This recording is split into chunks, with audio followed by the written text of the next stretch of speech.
We moved into the neighborhood 3 weeks ago. 3 weeks ago, I thought I was giving my daughter the peaceful life she deserved. Turns out, I was walking her straight into the hands of the worst kind of person. It all started with a fence, just a plain wooden fence behind our new home. Mia saw it and immediately lit up. That look in her eyes, it hit me hard. I hadn't seen that spark in her since the accident. She raised her sketchbook and tapped it, then pointed at the fence. I knew what she meant before she even typed a word on her tablet. This was her new canvas. Mia hadn't spoken in over 2 years. The crash that took her mum took her voice too. Not physically. Her vocal cords were fine. But emotionally. It was like the world had gone so dark for her that words couldn't survive in it anymore.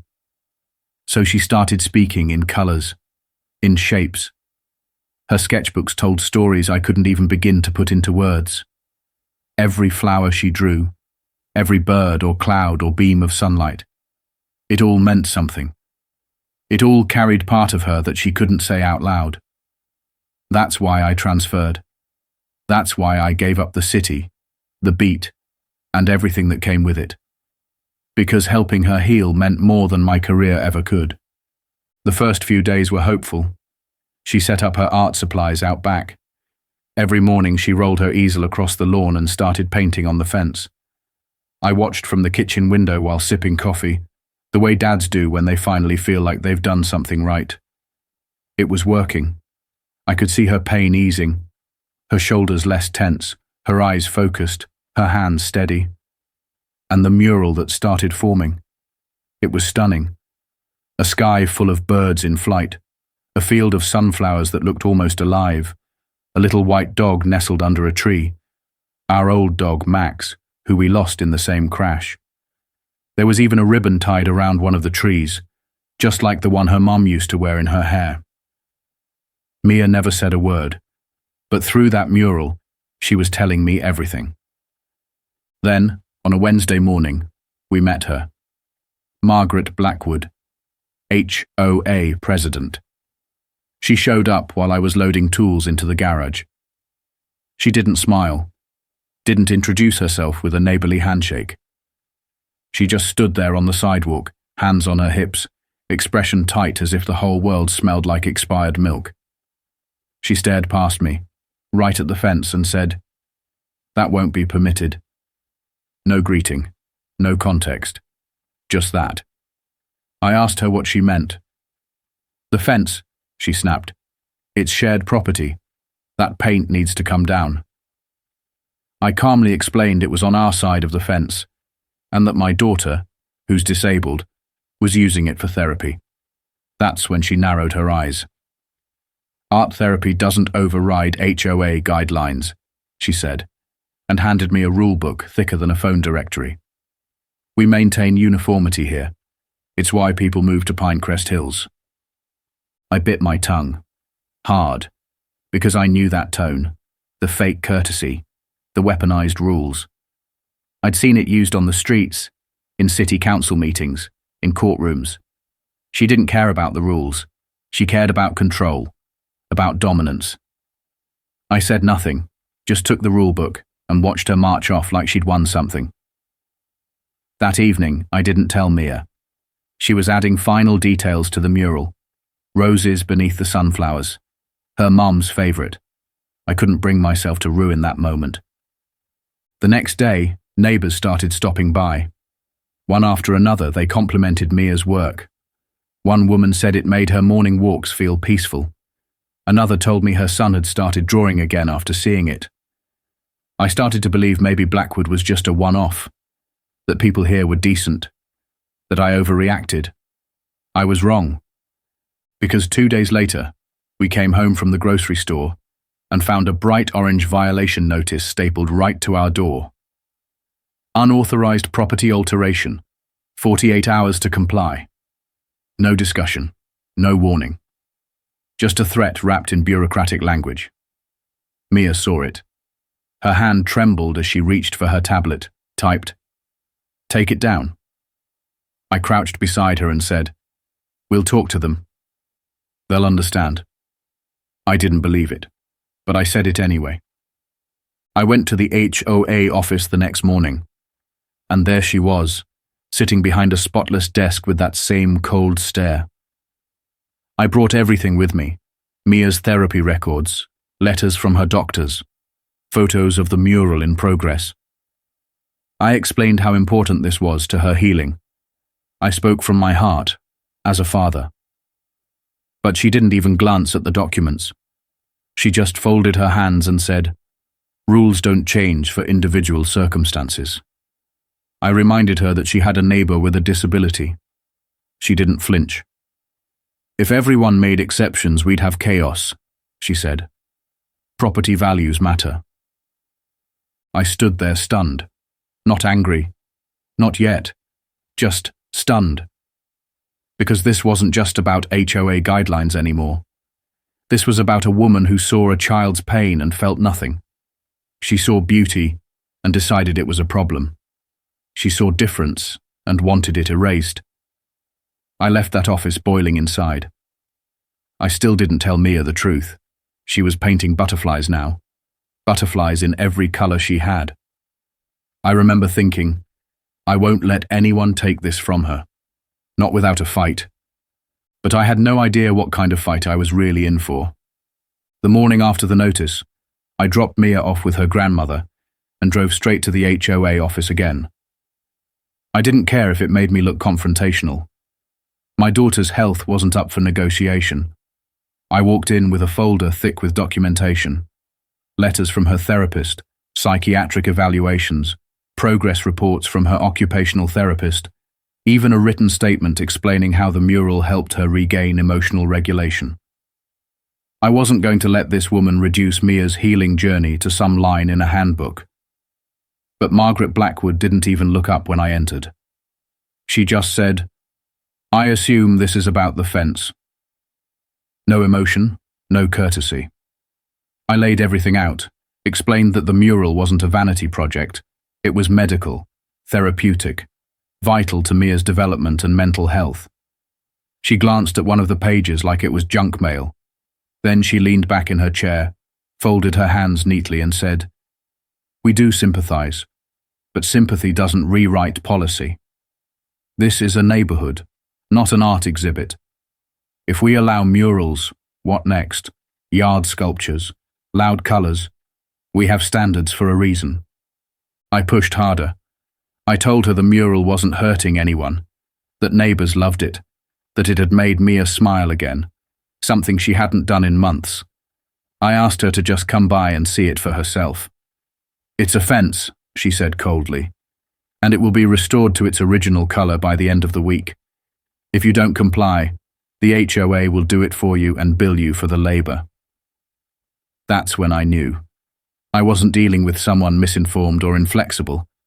I was dealing with someone who enjoyed this, who used rules like weapons, someone who saw power not as a responsibility, but as a personal crown. That night, I sat with Mia as she painted.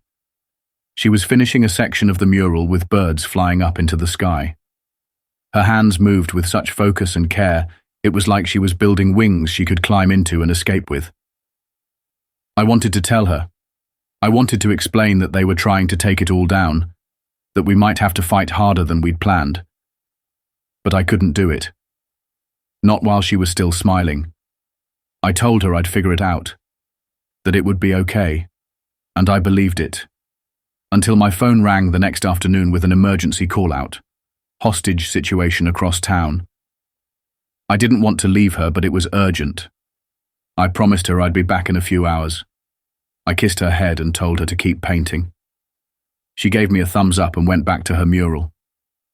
What happened after I left will haunt me for the rest of my life. Less than an hour later, Margaret Blackwood showed up. She wasn't alone. She brought 2 workers from a painting service the HOA had on retainer. Men who didn't ask questions, just followed orders. They carried buckets of paint, rollers, brushes, drop cloths. Their target, the mural. They marched right into the yard. Didn't knock, didn't announce themselves. Just walked straight up to the fence like they owned it. Margaret pointed at the section of the mural where Mia had painted her mother's face in soft pastels. "Start with that part," she said. "That's the worst of it." Mia had been painting the base of a tree, adding swirls to represent wind. When she saw them approach, she froze. Then she did something she rarely did. She ran to the fence and stood in front of it with her arms spread wide. She shook her head, gesturing for them to stop, hands trembling. One of the workers hesitated. The other looked to Margaret. "She's a child," he said quietly. Margaret scowled. "She's being defiant," she snapped. "She's not supposed to be out here unsupervised. Move her." The men didn't move, so Margaret did. She reached down, grabbed a metal pipe from the tool bucket, one of those thick rods used to pry open old paint can lids, and walked up to my daughter. Now Mia doesn't speak, but her eyes, they tell stories. She looked up at Margaret with terror. She didn't run, didn't scream. She stood there silent, crying.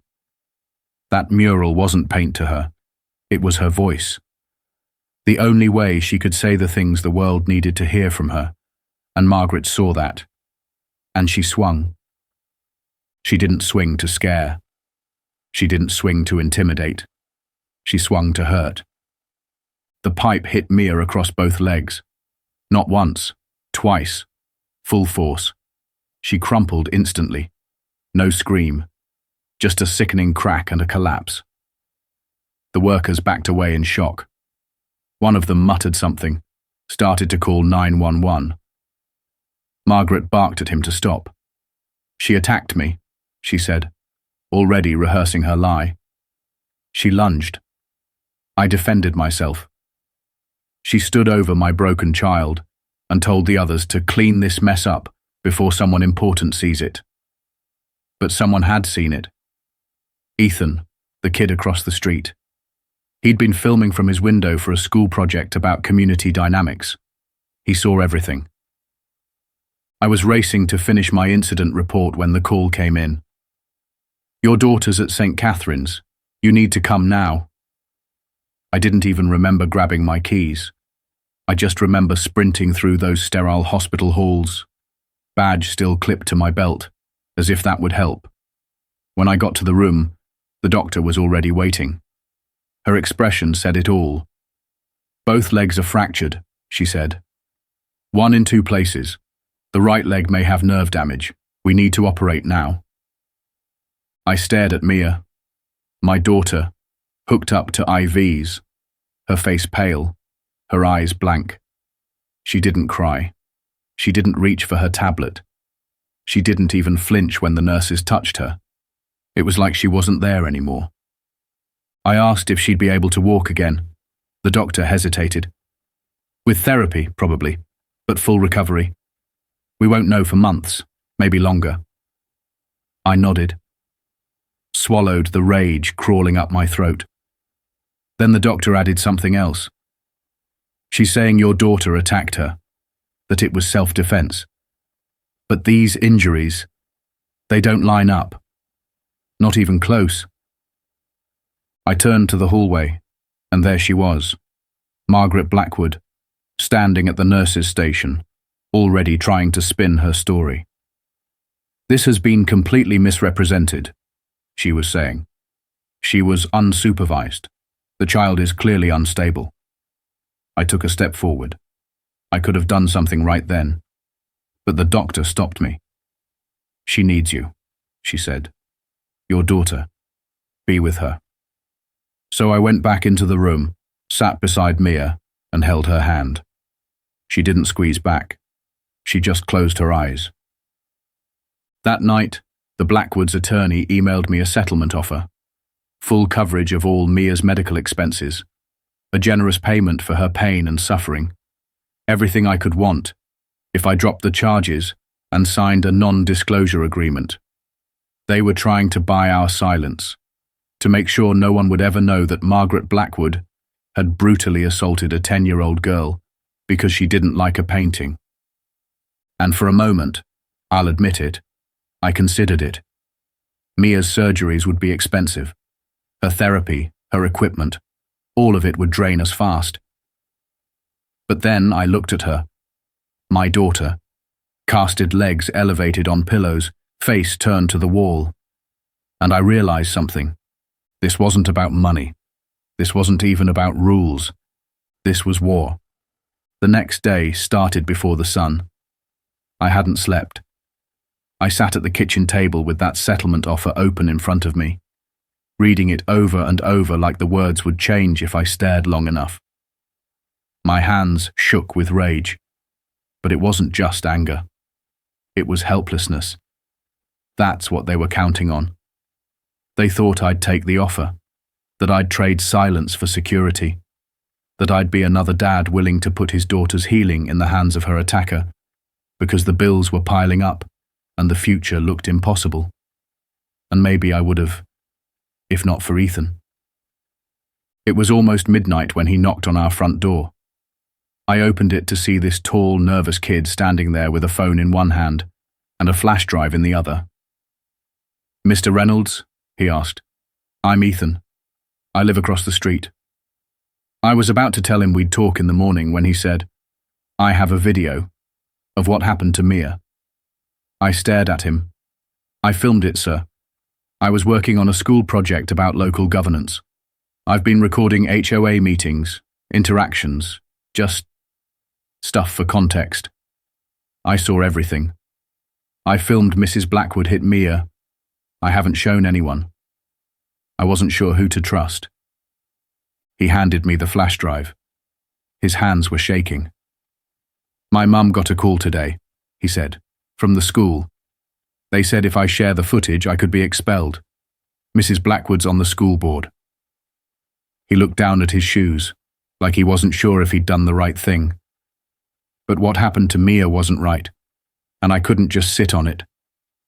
I looked him in the eye and said, "You did the right thing.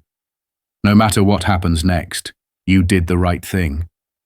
As soon as he left, I plugged the flash drive into my laptop. The video loaded fast. I watched my daughter standing in front of that mural, arms stretched wide, her body shaking. Then came Margaret. The pipe, the swing, the moment my little girl collapsed in a way no child should ever have to. I watched the workers freeze. I watched Margaret lie. She lunged at me, and order the paint crew to clean it up like she was brushing dirt off a shoe. The rage that filled me then was different. It was calm, focused, dangerous. Because now, I had proof. I forwarded the video straight to the district attorney's office. Then I emailed a copy to my captain. No commentary, just the file and a subject line that said, "This is what happened to my daughter." By sunrise, my phone was ringing non-stop. The DA was ready to move forward. My precinct wanted a meeting. But then the pressure started. Councilman Blackwood, Margaret's husband, started making calls. Suddenly there were rumors that I'd used my badge to intimidate witnesses. A formal review was opened on my conduct, on a case I hadn't even been assigned to. My bank called about a surprise audit. An anonymous tip was filed to Internal Affairs about alleged abuse of power in an unrelated arrest from last year. I wasn't surprised. I'd been in the game long enough to know how corruption protected itself. They weren't just trying to make me drop the charges, they were trying to bury me. I took leave from work, voluntarily. Not because I was afraid, because I needed to be with Mia. Her recovery was slow, painful. The surgery had gone well, but the emotional damage, that was deeper. She barely ate, refused art supplies, wouldn't use her tablet. She just stared out the window. She was alive, but it was like the best parts of her had gone quiet again. Then, 3 days later, I got a message from Ethan's mom. She'd connected me with 4 other families who had been pushed out of the neighborhood under similar circumstances. One had a son with Down syndrome. Another had a daughter with severe allergies. All of them had clashed with Margaret Blackwood. And in every case, the result was the same.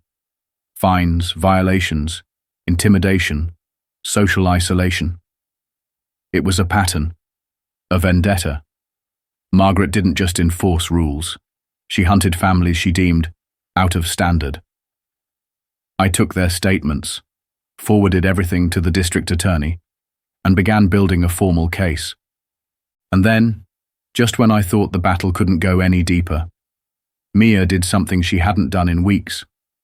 She typed on her tablet. She waited until bedtime. I was tucking her in, adjusting the pillows around her casted legs, when she reached for the tablet on her nightstand. Her fingers moved slowly, like she was afraid she might forget how to type. The screen lit up with two simple words, HOA, meeting. I blinked. "There's one tonight," I said, confused. "But we don't have to go." She looked up at me, tapped again. "Want to?" My throat tightened. "Are you sure? You're exhausted, and they've been awful. You don't owe them anything." She hesitated, then typed, my voice. I didn't push her. I just nodded. "Okay, if you're sure."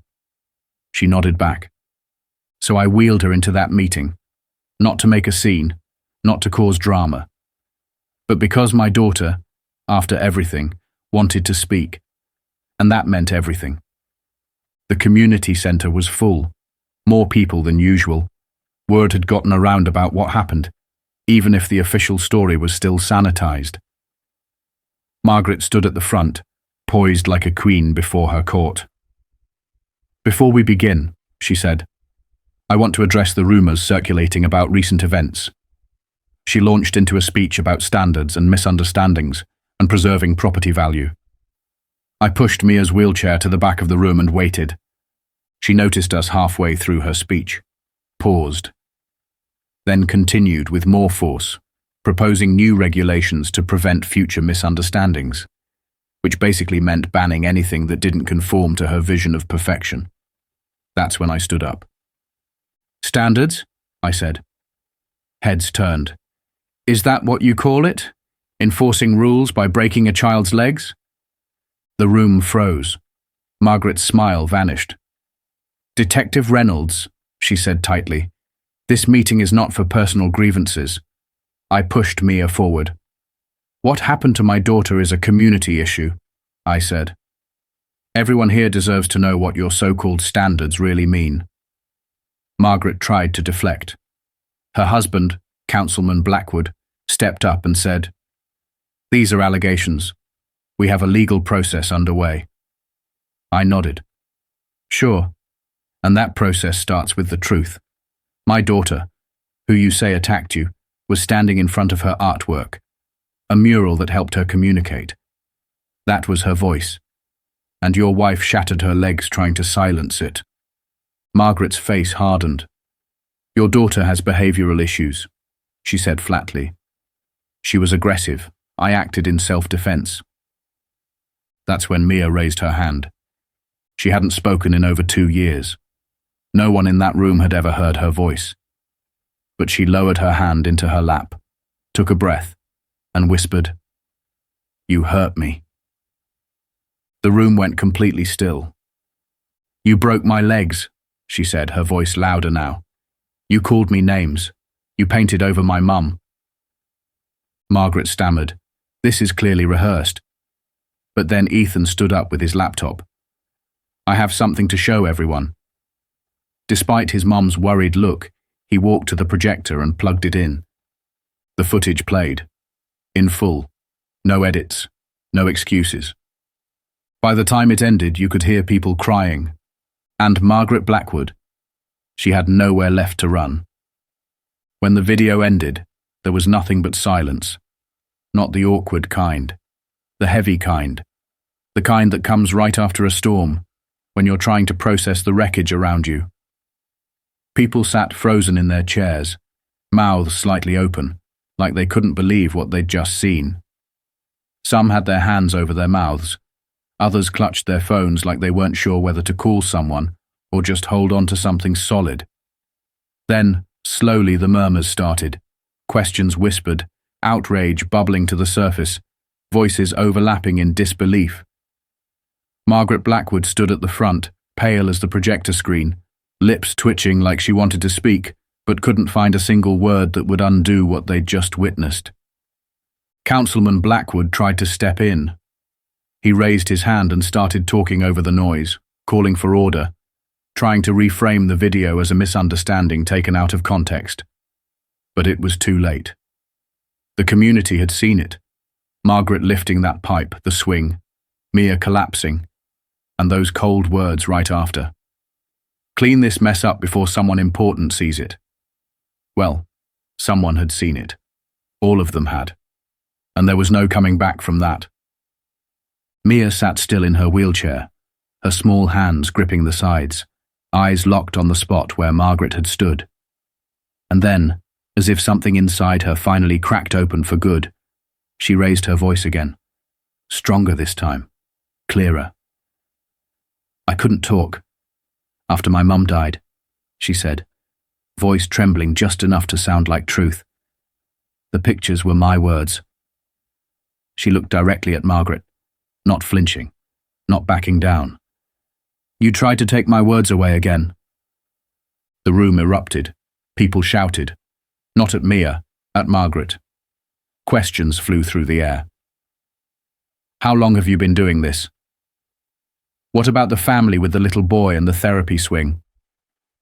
Did you really threaten a child over a mural? It was chaos, but the right kind. The kind that signals something shifting.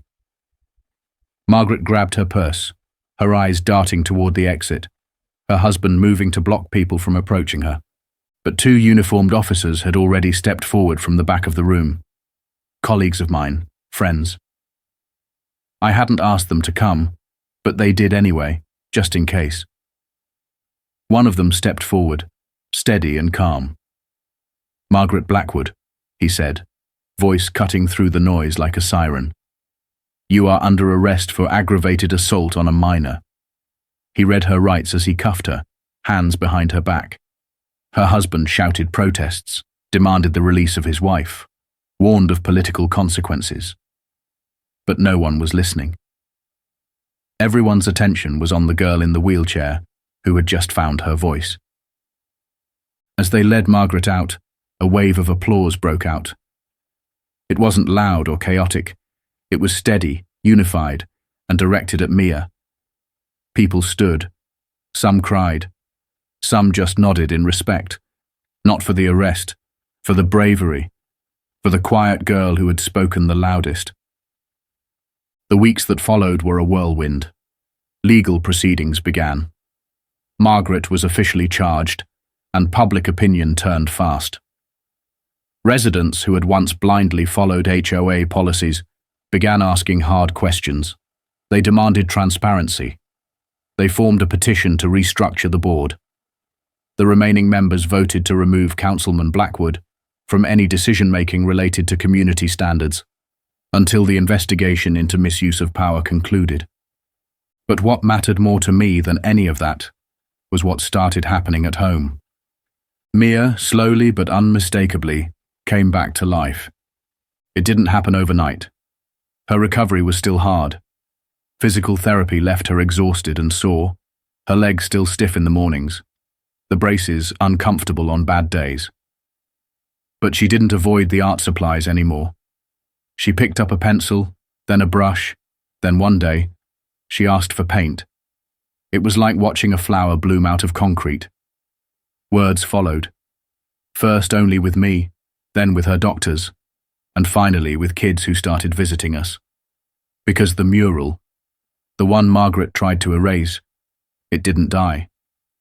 The new HOA board reached out with a surprising offer. There was a small unused lot near the community centre, a patch of grass that had never been developed. They wanted to turn it into a community art space and name it after Mia. Mia's voice, they called it. The first time I told her, she blinked at me like she didn't believe it. Then she nodded. One word. Okay. Over the next month, something beautiful grew from the ashes. Residents donated benches, art supplies, even planted trees for shade. Volunteers built a paved walkway so Mia could roll in with ease. And when the opening day came, Mia didn't just attend. She led. She taught her first art class with trembling hands and whispered encouragement. A small group of kids, many of them dealing with their own battles, anxiety, autism, grief, sat in a circle around her, brushes in hand, ready to speak without words. I watched from the sidelines, heart in my throat. One little boy hesitated, unsure how to start.